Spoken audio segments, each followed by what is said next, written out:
साथियों, आज एक खबर देखी कि किसी मुस्लिम संगठन ने पतंजलि के प्रोडक्ट्स के खिलाफ एक फतवा जारी किया है कि पतंजलि के प्रोडक्ट्स गैर इस्लामिक हैं और चूंकि उनमें गौमूत्र का इस्तेमाल होता है जो कि इस्लाम की मान्यताओं के विरुद्ध है और मुसलमानों के लिए उनका सेवन करना हराम है, तो फतवा निकाला कि पतंजलि के प्रोडक्ट्स का इस्तेमाल मुसलमान लोग ना करें। अब साइबर सिपाही हूं, आदत है चीजों की डिटेलिंग में जाने की। इसकी डिटेलिंग में गया मैं, तो साथियों कुछ फैक्ट्स मेरे सामने आए हैं जो मैं आपसे शेयर करना चाहता हूं। यह फतवा निकाला है तमिलनाडु के एक संगठन ने जिसका नाम है TNTJ, तमिलनाडु तौहीद जमात। उसके अध्यक्ष अल्तिफी को मैंने बोलते हुए सुना, वो ये कह रहे थे कि गौमूत्र का इस्तेमाल होता है पतंजलि के प्रोडक्ट्स में, तो ये हम बहिष्कार करेंगे और मुसलमानों के लिए फतवा निकाला कि इसका इस्तेमाल ना करें। अब मैंने पतंजलि के प्रोडक्ट्स पे स्टडी करना शुरू किया। साथियों 800 प्रोडक्ट्स हैं पतंजलि के, 800, और 800 में से आपको जानकर के ताज्जुब होगा ये आंकड़े, 800 में से मात्र 5 प्रोडक्ट्स ऐसे हैं जिनके अंदर गौमूत्र एज एन इंग्रेडिएंट इस्तेमाल होता है, और वो भी वहां पे क्लियरली मेंशन किया हुआ है, लिखा हुआ है कि इन 5 में गौमूत्र है। और 5 में से 3 प्रोडक्ट्स क्या हैं सुनिए। एक है फिनाइल जो पोछा लगाने के काम आती है, दूसरा है साबुन हाथ धोने के काम आता है, तीसरा है एक तेल जो कि स्किन डिजीज में काम आता है, चमड़ी पे लगाने के लिए, त्वचा पे लगाने के लिए, जिसका भी सेवन नहीं करते हैं उसको, मतलब खाते पीते नहीं है। बचे 2 प्रोडक्ट्स जो कि ओरल कंजप्शन में आते हैं, मतलब उनको खाया या पिया जा सकता है। अब 800, सोचने वाली बात क्या है, 800 में से 5 प्रोडक्ट्स में गौमूत्र है, 5 में से 3 जो है जो झाड़ू पोछे में काम आने वाले हैं, जिनका कि सेवन नहीं करना है। अब ये कैसे हराम हो गया? अब बात नहीं समझ में आई कि क्या लॉजिक है इस फतवे के पीछे। भाई फिनाइल तो कोई खाता नहीं है, साबुन भी कोई नहीं खाता, मैंने तो कभी नहीं सुना कोई फिनाइल पीता हो, साबुन खाता हो या लगाने का तेल भी पीता हो। तो या तो ये TNTJ के अध्यक्ष अल्तिफी ऐसा बोलते हैं अपने फतवे में कि भैया तो इनके जो पतंजलि के प्रोडक्ट्स हैं उसमें से 5 प्रोडक्ट्स में गौमूत्र है जिनको कि गैर इस्लामिक बोल सकते हैं, या 5 में से भी 2 ऐसे हैं जिनका सेवन नहीं करना, इन 2 को ना उपयोग करें, इनके खिलाफ फतवा है। बाकी आप 798 प्रोडक्ट्स इस्तेमाल कर सकते हैं। लॉजिक नहीं समझ में आया। फिर लगा नहीं यार, फतवा जारी किया कोई विद्वान ही होगा, क्योंकि कोई बच्चा दौड़ के बोलेगा नहीं फतवा निकाल दिया मैंने। अब विद्वान आदमी होगा तो कुछ सोच के बोला होगा। थोड़ा और डिटेलिंग में गया मैं इनके पीछे, मैंने ये देखा कि और कौन कौन सी ऐसी चीजें हैं जो कि गैर इस्लामिक हो सकती है या इनकी भाषा में हराम हो सकती है, और जिसके पीछे अल्तिफी भाई आज या कल परसों में एक फतवा और निकाल सकते हैं। तो साथियों एक और फैक्ट आया मेरे सामने, और बड़ा चौंकाने वाला फैक्ट है वो। इस्लाम के मुताबिक जो रिबा है, रिबा मतलब कि ब्याज, इंटरेस्ट, ये बहुत बड़ा हराम है, ये गैर इस्लामिक है। मतलब कुरान शरीफ में क्लियरली कई जगहों पे ये मेंशन किया गया है, तकरीबन 7, 8, 10 आयतें कुरान शरीफ में इस बात पे लिखी गई हैं कि ब्याज देना या ब्याज लेना पूरी तरह से पाप है। अब मेरे बात समझ में नहीं आई, हमारे जो मुस्लिम भाई बहन है ये सब हराम कर रहे हैं, इसका मतलब भाई इनके जो बैंक में खाते हैं उसका ब्याज आता होगा, जो बैंक में अकाउंट्स हैं हमारे मुस्लिम भाइयों बहनों के, जाहिर सी बात है उसका इंटरेस्ट आएगा। अब इंटरेस्ट आएगा तो कुरान शरीफ के मुताबिक वो इंटरेस्ट हराम है, गैर इस्लामिक है। तो 25 करोड़ मुसलमान देश के हराम कर रहे हैं सब, और अल्तिफी भाई को पता ही नहीं, और अल्तिफी भाई ने उस पर फतवा नहीं निकाला, और फिनाइल पर साबुन पे निकाल दिया। मतलब फिनाइल कोई पिएगा, साबुन कोई खाएगा, लॉजिक समझ नहीं आया। अब मैं ये पूछता हूं अल्तिफी भाई से कि मेरे भाई, क्या ये वीडियो देखने के बाद में, चूंकि लोग जाग रहे हैं, जागरूक हो रहा है देश, आप 25 करोड़ मुसलमानों पे ये फतवा निकालोगे कि सारे अपना बैंक अकाउंट बंद करा दें? निकालोगे? नहीं निकालोगे। कारण बताऊं मैं आपको क्यों नहीं निकालोगे। क्योंकि मेरे भाई 16 मई 2004 को आपका ये संगठन बना था, तमिलनाडु तौहीद जमात। आज तकरीबन 11, साढ़े 11 बरस हो गए हैं आपके संगठन को। आपका खुद का बैंक का अकाउंट है बैंक ऑफ ट्रेवेनकोर नागरकोइल की ब्रांच में। अब सोचने वाली बात यह है क्या आपके बैंक अकाउंट पे ब्याज नहीं आ रहा है? आ रहा है ना? डोनेशन भी आ रही है ना? वो हराम है या हलाल है? जो ब्याज आपके बैंक अकाउंट पे आ रहा है वो हराम है या हलाल है? मतलब आप खुद तो रखो बैंक में अकाउंट, खुद खाओ हराम का, और धर्म के ठेकेदार बनके 25 करोड़ मुसलमानों को पागल समझते हो आप देश के? क्या मुसलमान पढ़ा लिखा तबका नहीं है? भाई बहुत अवेयर है मुसलमान देश के, वो सब जानते हैं। आप पागल मत बनाओ किसी को। मतलब आपके मुताबिक साबुन और फिनाइल तो वो लोग खाते होंगे, उस पर फतवा निकाल दो, और खुद आप हराम कर रहे हो बैठ करके। नहीं आपके बैंक में खाते, नहीं खा रहे आप इंटरेस्ट की कमाई, छोड़ दो ना पहले उसको, और फिर सबको बोलो, पूरी कौम को, कि हराम छोड़े। लेकिन आप उस पर बात नहीं करोगे, क्योंकि आपको ना अपनी फतवों की फैक्ट्री चलानी है। फैक्ट्स तो आपके पास में है ही नहीं ना। फैक्ट्स में बात जिस दिन आप लोग करने लग जाओगे, उस दिन आपकी फतवों की फैक्ट्री बंद हो जाएगी। आप इस बात को गंभीरता से सोचिएगा, और खास करके अगर मेरे वीडियो को मेरा कोई मुस्लिम भाई या मेरी कोई मुस्लिम बहन देख रही हो, तो मेरा करबद्ध निवेदन है, आप इस चीज को सोचिएगा भाइयों।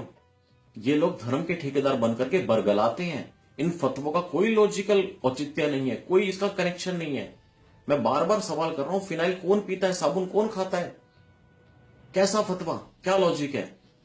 क्योंकि ये अल्तीफी जैसे लोग, ये फतवे निकालने वाले, जिन्होंने फतवों की फैक्ट्रियां खोली है, ये दीन के नहीं, ये दौलत के पीर हैं। इनको दीन से मतलब ही नहीं है, ये दौलत के पीछे हैं सब लोग।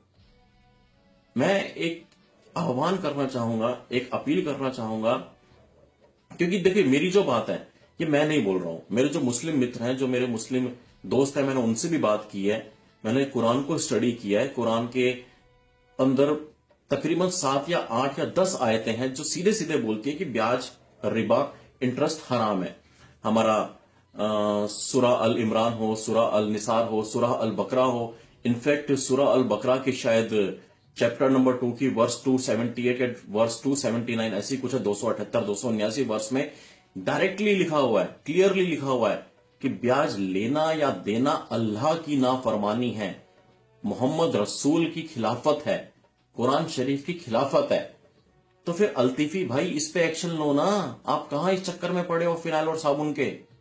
आप तो पहले इस हराम को रोको। लेकिन नहीं, आपको ना फैक्ट्स में बात करने की क्या बोलते हैं, समझ ही नहीं है। अब मेरी एक अपील है अपने मुस्लिम भाइयों बहनों से, इस फतवे को फेल कर दीजिए, इस फतवे को फ्लॉप कर दीजिए। हम सब एकजुट होकर के अल्तीफी जैसे लोगों को यह दिखाएं कि हम बच्चे नहीं है, हम नासमझ नहीं है, हम देश के जागरूक इंसान हैं, हमें अपना भला या बुरा सब कुछ मालूम है। आपकी फतवों की फैक्ट्री से यह कौम नहीं चलेगी। इस कौम के पास अपना शऊर है, हम लोग जानते हैं हमें क्या करना है। और जो मीडिया के लोग हैं उनसे मैं अपील करता हूं कि आप जो ये सारे दिन बीजेपी के लीडर्स की पोटी को सूंघते सूंघते पहुंच जाते होंगे घरों पे, और जो दिखाते हो कि सुबह नाश्ते में क्या खाया उन्होंने, लंच में क्या पिया, जरा उनको छोड़ करके टीएनटीजे के पीछे अपने खोजी कुत्ते, अपने खोजी और क्रांतिकारी पत्रकार लगाओ, और जरा ये टीएनटीजे के अकाउंट्स की डिटेल निकालो ना। 25 करोड़ मुसलमानों के सामने रखो डिटेल अकाउंट्स की, दिखाओ ना देश को पूरे को। ये जो फतवा निकालने वाले चौधरी बनते हैं, अपने धर्म के जो ठेकेदार बनते हैं, इनके खुद के क्या कारनामे हैं, खुद कितना हराम कर रहे हैं, खुद कितना ये हराम की कमाई खा रहे हैं। मीडिया का भी इसमें बहुत अहम रोल है। भाई आप प्रोपोगंडा चला लोगे दुनिया भर के इंटॉलरेंस के ऊपर में, आपके पास में कवरेज का, क्योंकि 24 घंटे लाइव आने की ताकत है आपके पास में, आप कोई भी देश में माहौल बना दोगे। पर आज जो एक अहम मुद्दा है, इसके ऊपर बोलने की कुव्वत रखो, दिखाओ देश को।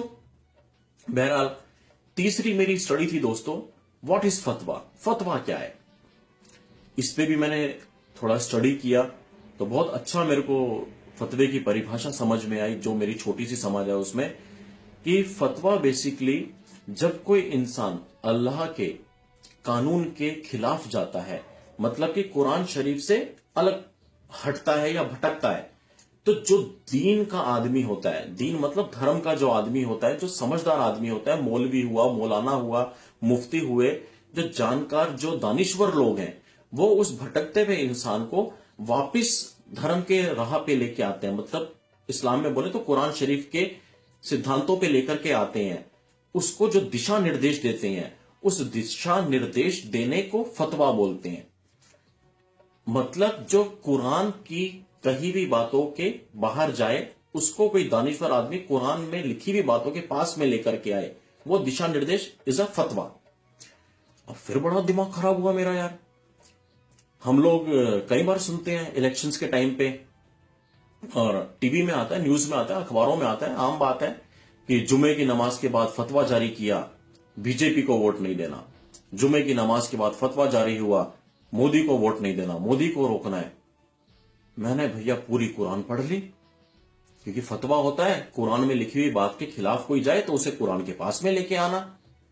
अब मेरे को पूरी कुरान में मोदी जी का नाम ही नहीं दिखा, मेरे को पूरी कुरान में बीजेपी का नाम नहीं दिखा। तो मुझे समझ नहीं आ रहा, ना तो कभी अल्लाह ने बोला मोदी को रोको, ना कभी मोहम्मद साहब ने बोला मोदी को रोको। मतलब मोदी जी थे ही नहीं उस वक्त पे भैया। अल्लाह के टाइम पे मोदी जी कहां थे, मोहम्मद साहब के टाइम पे मोदी जी कहां थे, बीजेपी कहां थी। अब ना अल्लाह बोलते हैं मोदी को रोको, ना मोहम्मद साहब बोलते हैं मोदी को रोको, ना कुरान शरीफ हो गए, कौन से मौलाना पैदा हो गए ये बोलने वाले कि मोदी को रोको और फतवा निकाल दिया। कुछ समझ नहीं आ रहा, बहुत बड़ा कनेक्शन ही नहीं है।